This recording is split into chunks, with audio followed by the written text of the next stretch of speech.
Olá, eu sou a Vera Lúcia Vieira, consultora e professora de pós-graduação. Trabalho na empresa Customer Sat, consultoria e treinamento. E eu também estou na TV Relacionamento.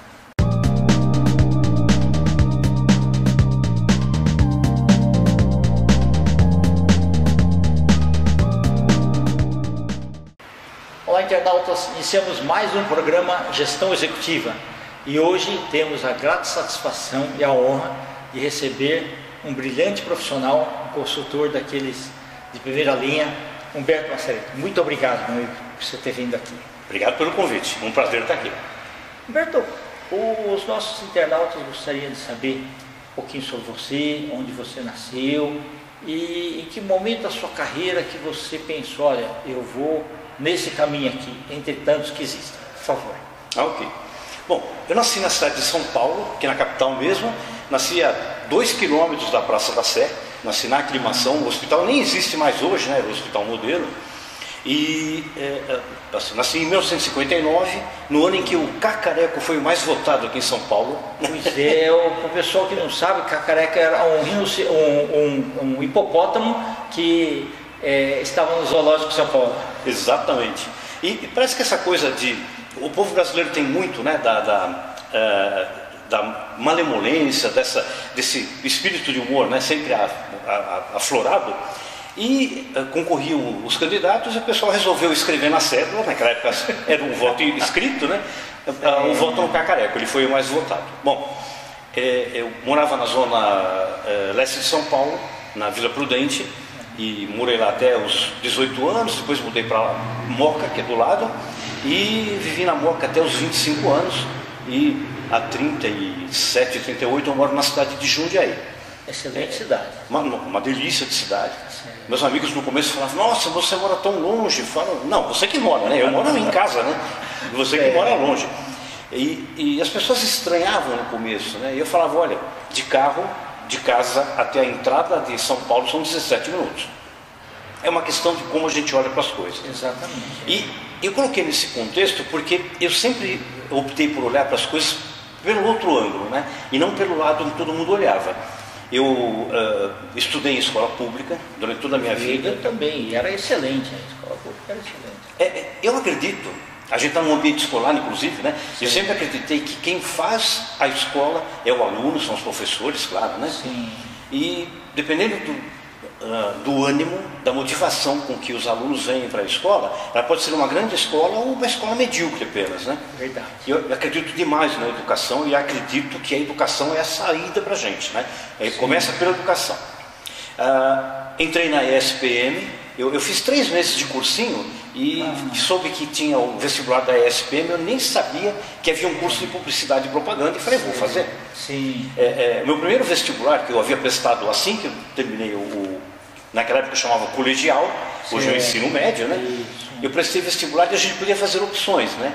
E eu acho muito cruel que uma criança de 17 anos tenha que escolher, num dado momento da vida, assim, a queima-roupa, o futuro. Sim. E eu cheguei cheio de vontade, né? Eu prestei vestibular para economia, história e matemática. E meus amigos falaram, nossa, mas você foi para um lado, foi para o outro? Eu falei, não, é que eu gosto de tudo, né? E aí percebi que de fato eu gosto de tudo, e até hoje a minha área de atuação, eu já chego nela, ela envolve gostar de tudo, né? E não entrei, obviamente não entrei, tinha prestado para as públicas, né? Não entrei. Certo. E fui fazer um cursinho, fiz 3 meses de cursinho, acho que nem deu isso daí, 2 meses e um pouquinho, e o cursinho ficava perto da ESPM, né? Da Escola Superior de Propaganda e Marketing. Okay. Fui lá me formar, achei interessante, prestei o vestibular. Eu entrei tão bem que eu achei que não tivesse entrado. Porque eu olhei no jornal e eu olhei a lista, não vi meu nome. E meus amigos vieram me acordar no domingo de manhã, fizeram um bom barulho em casa. Eu falei, gente, que é isso? Meu, você passou? Eu falei, não passei, né? Ele falou, não, você está na lista dos 10 primeiros. Que é uma lista separada. Certo, legal. Eu falei, olha só. E saía nos jornais. Saía no jornal a classificação. E assim, mãe orgulhosa, pai orgulhoso, claro, né? Eu também. E eu já era casado naquele tempo, né? Assim, eu casei.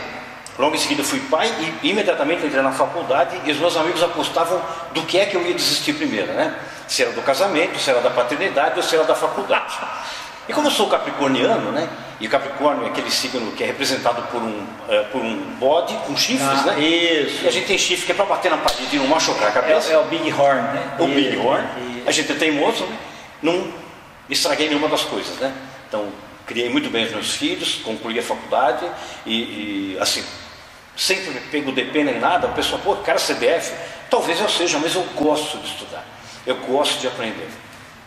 Eu vou fazer um salto no tempo, né? Eu fiz 3 mestrados para que um valesse, né? Eu fiz o primeiro e descobri no final que ele não valia. Eu fiz o segundo sabendo que ele não ia valer, porque era um mestrado internacional sem reconhecimento no Brasil, mas ele era na área que eu amo, que é criatividade e inovação. Eu fiz. Aí eu fiz um terceiro para valer, na área de educação, e eu terminei em maio de 2018. Apresentei o trabalho, a minha netinha, hoje com 13 anos, né? Ela, ô vô, e agora, você vai parar de estudar? Eu falei, não, eu só vou parar de estudar um dia antes de me enterrarem. Enquanto eu estiver vivo, eu estou estudando. Mas vô, eu falei, não, estudar é demais, né? Assim, eu me obrigo a aprender algo novo toda semana, porque eu gosto de aprender, né? E eu, de novo, né, acredito muito. E aí não tem rotina. Não tem. Enquanto todo mundo fica assim, o que eu vou fazer da vida? E só vê dificuldades, né? Quem gosta de ver alternativas e opções, né, é mais feliz. Fica. O meu perfil, curioso que você falou, né? Meu perfil no LinkedIn, às vezes as pessoas me escrevem, me ligam, né? Me chamam, meu, que louco, né? Porque aparece o nome e embaixo as pessoas escrevem o que fazem, né? E todo mundo sabe que eu sou consultor na área de criatividade e inovação. Certo. Mas só que lá no LinkedIn, logo abaixo do meu nome aparece Serial Thinker and Problems Killer. E tem gente que fala, nossa, eu leio depressa, eu leio Serial Killer, né?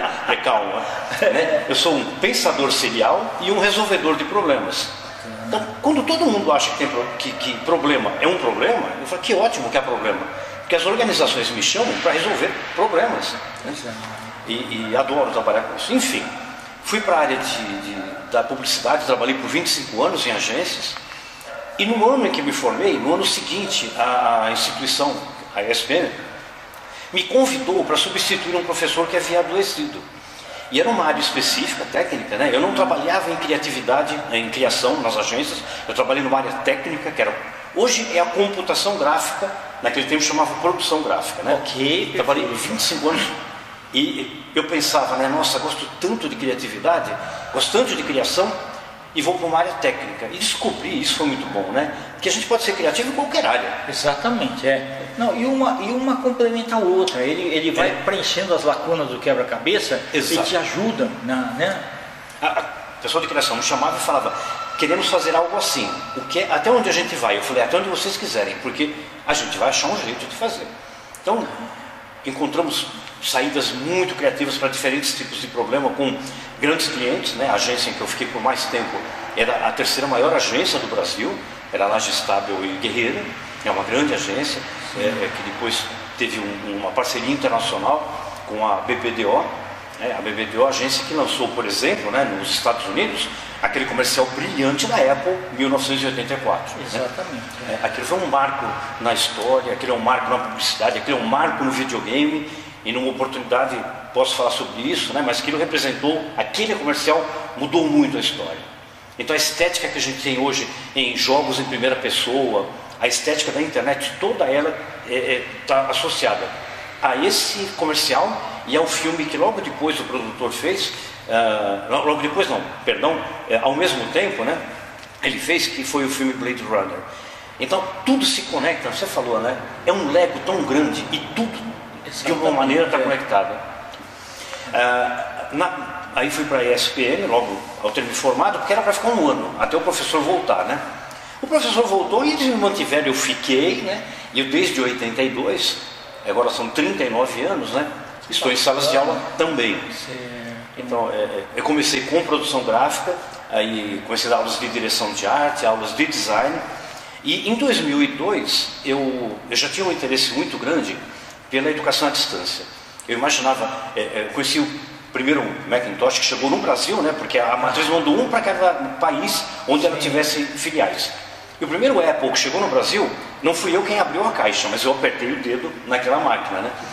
A primeira que chegou aqui, isso em 84, e eu já tinha antes disso, né? Eu tinha um computador TK-82 com teclinha de membrana, Você deve ter conhecido, sim, né? Sim. A gente gravava os dados daquilo numa fita cassete barulhenta e assistia na TV o que programava, né? Certo. E eu passava noites fazendo programação em Basic, tentando entender aquilo. E aí isso me proporcionou um estalo que foi significativo, e eu pude observar isso na educação dos meus filhos. Uma criança, quando desde muito jovem, ela aprende uma linguagem estruturada de programação, ela tende, e eu percebi isso nos meus filhos, né? Ela tende a desenvolver um pensamento crítico na idade adulta. E esse pensamento crítico torna essa criança, né, quando ela é criança, né, e vira adulto, ela torna esse cidadão, essa cidadã, uma pessoa com um olhar crítico, com uma abrangência. Ele impacta áreas do cérebro, né, do lado direito, do lado esquerdo, de uma tal maneira que ela tem também tende a ter uma atuação criativa mais ampliada, né? Meus dois filhos foram para a publicidade, por coincidência, nenhum dos dois estudou, né, mas é diretamente publicidade, né? Mas os dois atuam. Meu filho já foi premiado em Cannes algumas vezes, prêmios aqui no Brasil também. Minha filha atua na área de atendimento e planejamento em grandes agências também aqui no Brasil. Então, eu pude observar que o desenvolvimento deles se deveu bastante ao fato de terem ido pela linha da linguagem estruturada, né? E ao observar o que o computador podia oferecer, eu pensava, uau, né? Eu dava aulas na FAP durante 21 anos, né? E eu observava, aqui a gente tem uma tremenda faculdade de artes, e a pessoa que está lá no Acre não pode acessar. E se eu levasse isso por algum meio eletrônico, né? Aí comecei a me interessar pela educação à distância, e aí resolvi em 2002, quando a agência na qual eu trabalhava, aí já era uma outra agência, né?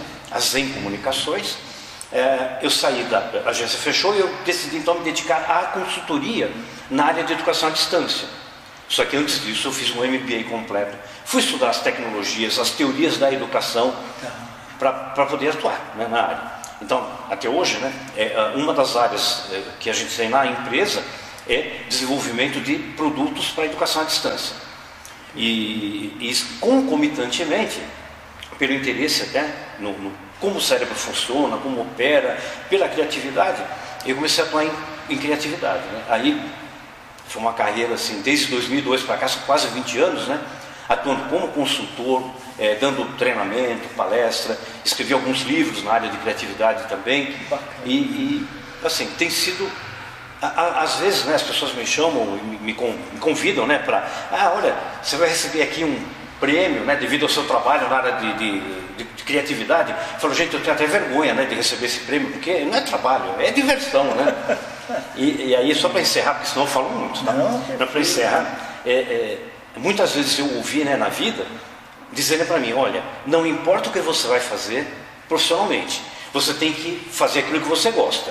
Então eu vou falar para você e vou falar olhando para a câmera também, tá? Isso, vou lembrar o padre que escreveu, isso não existe, tá? Então não existe essa coisa de você trabalhar naquilo que você gosta. Na verdade, você tem que gostar do que você faz. E quanto mais você gostar, menos isso vai se parecer com um trabalho. Isso vai se parecer muito mais com uma tarefa muito bacana que você vai executar e vão te premiar. Exato. Né? Ao final. Verdade. Humberto, você na sua fala me lembrou muito Sun Tzu. Quando ele fala assim que o rio atinge os seus objetivos que aprendeu a contornar os obstáculos. E com essa visão que você vê as coisas, né? Quando está todo mundo, estou com um problema grave, fala, opa, tem oportunidade aí. Porque se a gente não tiver problema, o mundo não. Se o mundo fosse todo de paz e todo mundo vivesse bem, grandes invenções não teriam sido feitas. A inquietude, né? Exatamente, Exatamente. São as mentes. Tem um comercial, vou citar de novo, me desculpe, né? Mas vou citar de novo um comercial da Apple, que é o Think Different, né? Pense diferente. Olhar a mesma coisa, mas pensando diferente. Ele fala das pessoas que não se encaixam, que olham por outro lado. São essas, o comercial encerra com uma frase, não sei se é exatamente assim, mas é muito parecido com isso, né? As pessoas que acreditam que podem mudar o mundo são aquelas que vão mudar, né? Porque aquelas que se acomodam, não vai, não tem. Eu gosto muito de frases, né? Tem uma que eu gosto muito, que é assim, muitas pessoas Algumas pessoas encontram pelo menos uma solução para cada problema, mas a maioria das pessoas encontra no mínimo um problema para cada solução. Então depende muito do olhar, né? Eu também não vou ser tão poliana, apesar que eu tenho a tendência a ser, né, de ver o mundo cor-de-rosa, defendendo quem apenas vê o lado do copo que está cheio. A gente precisa de que alguém aponte algo que tenha alguma necessidade ou deficiência, para que a gente possa então encontrar soluções, né? O Titanic, ele só é contado, é uma história que foi contada na perspectiva de quem sobreviveu, porque entrou num navio inafundável e ele afundou, então ele estava de colete, né? A gente precisa ter os dois olhares. Isso, sem dúvida. Isso sem dúvida. E mares calmos nunca fizeram bons marinheiros. Exatamente. Perfeito, isso é perfeito. Ele se acomoda, vai ficar igual um Garfield, né? Vai engordar comendo peixinho. Perfeito. Humberto, e também nós vamos mostrar aqui a capa do livro que você participou também. Esse livro. Que... Nós participamos. Exatamente. Não, isso é bacana, né? A gente poder trazer um pouco das nossas ideias assim e conseguir produzir uma obra. Exatamente. Todo mundo vendo a capa aí? Acesse o site Editora Laços, sem cedilha, né? lacos.com.br, e vale a pena. Nós escrevemos, somos em 8 autores, e cada um deles na sua especialidade, falando sobre transformação digital. Quem escreveu um capítulo, eu também, mais outros colegas nossos escreveram, e é um panorama sobre o cenário da transformação digital neste momento, bastante atualizado, e já na perspectiva do momento da pandemia, porque ele foi concebido e escrito nesse momento. Então, tudo isso que você vive agora, e quem vier a assistir depois, né, vai observar o resultado que se viveu nesse momento aqui da pandemia, está retratado aqui como soluções que nós já antecipamos, ou que nós observamos e apresentamos. Perfeito. Humberto, nós estamos agora num momento em que a pandemia está mais sob controle. Qual que é a sua visão aí do que vai acontecer aí em termos de comércio, comércio em geral, comércio eletrônico e tudo mais, né? O que você acha que vai acontecer? Eu vou ficar preocupado em estourar o tempo, tá? Mas eu vou tentar dar uma resposta curta. Em junho do ano passado, de 2020, um colega, eu e ele, nós já fomos escolhidos como os dois mais chatos do Facebook, né? E a gente não aceitou o prêmio porque houve um empate, e a gente não queria, né? A gente não quis o empate. Eu e o Evandro Monteiro Oliver, se assistir essa apresentação ele vai lembrar, a gente não aceitou esse título. E ele falou para mim, Humbertinho, ele me chamou carinhosamente assim, o que você está achando dessa história de novo normal? Eu falei, cara, eu tenho vontade de arrancar um braço e jogar na cabeça da pessoa, né? Então, é o seguinte, não existe novo normal. O mundo é anormal desde que os dinossauros sucumbiram. E a espécie humana, todo dia é um desafio novo. O que a perspectiva do Covid ela proporcionou foi a gente observar de uma maneira muito intensa que não há normalidade, tá? Não há. Tá? O dia de hoje não vai ser igual, o dia de amanhã não vai ser igual ao de hoje. E a gente conversando, eu e esse amigo, o Evandro, querido amigo Evandro, ele falou assim, e se a gente fizesse uma live falando sobre isso, né? A live a gente criou, e isso ficou tão divertido que acabou virando um canal no YouTube chamado Velhos Anormais, porque a gente é velho, né? Então, isso contrapõe ao novo normal, e como nós somos velhos, somos os velhos anormais. Trouxemos mais colegas para a gente, nós somos hoje em 6, 3 rapazes e 3 moças, somos os anormais que tratamos exatamente disso. As pessoas olham para aquilo, né? Sei lá, a gente fala sobre a perspectiva, somos professores. Então, qual é a visão pedagógica de situações do dia a dia e que a gente não percebe que já eram anormais, né? Como que, por exemplo, na Grécia Antiga, se mediu a circunferência da Terra com um erro de 40 quilômetros apenas, sem dispor de qualquer recurso de alto nível. E nada assim, hoje a molecada vê satélite, vê tudo, imagina, né? É isso, né? Então, comidas, né? Você está falando sobre comidas anormais, bebidas, então, a normalidade. Então, o que a gente pode observar neste momento é o seguinte, a pandemia, todo grande impacto acelera processos em andamento.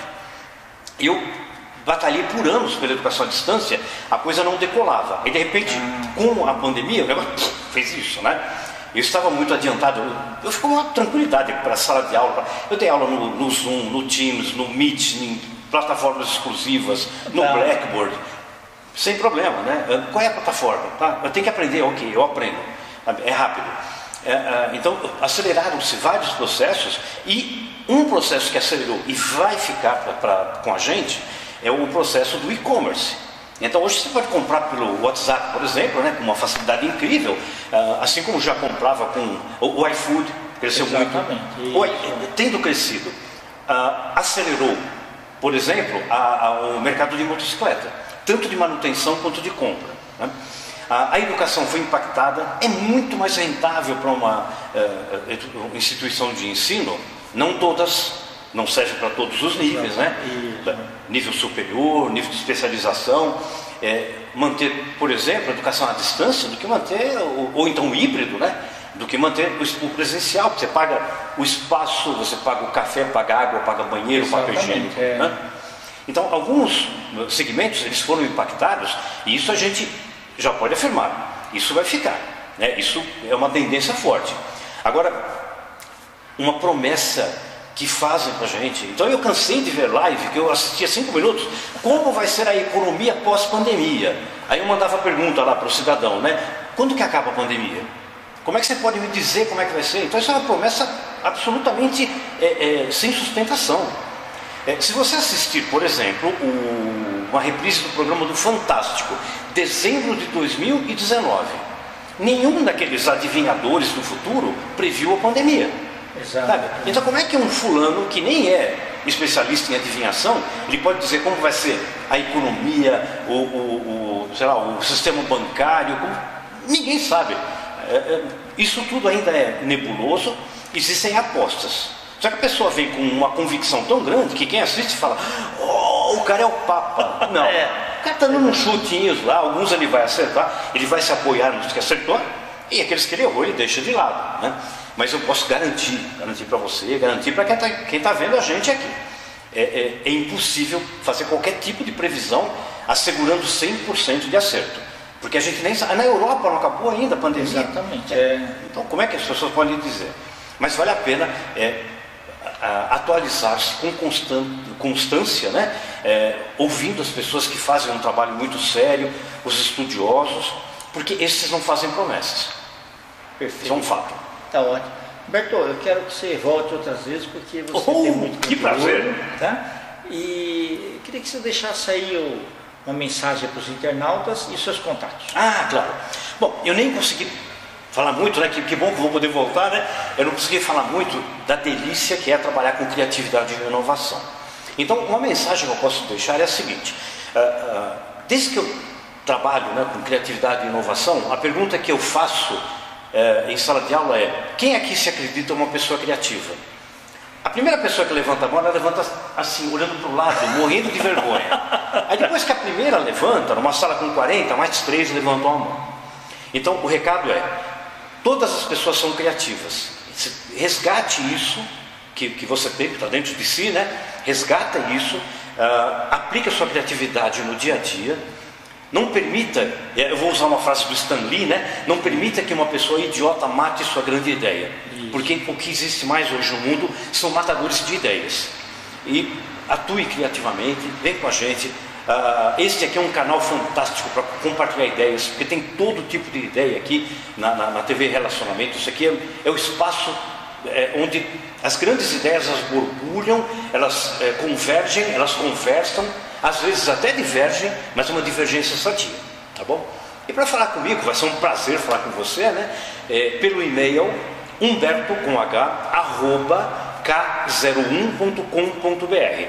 K01 é a empresa onde eu trabalho, a letra K de quilo, numeral 0, numeral 1, ok? humberto@k01.com.br. E pelo WhatsApp, DDD 11 947164301. Vai ser um prazer falar com você. Perfeito. Pessoal que não entendeu muito a frase do Stan Lee, pesquisa, porque é graças a essa frase que vocês têm o Homem-Aranha. Exatamente. Internautas, com os agradecimentos então a esse brilhante professor, Muito um prazer. grande amigo, Humberto Massareto, nós finalizamos mais um Gestão Executiva. Um grande abraço e até a próxima.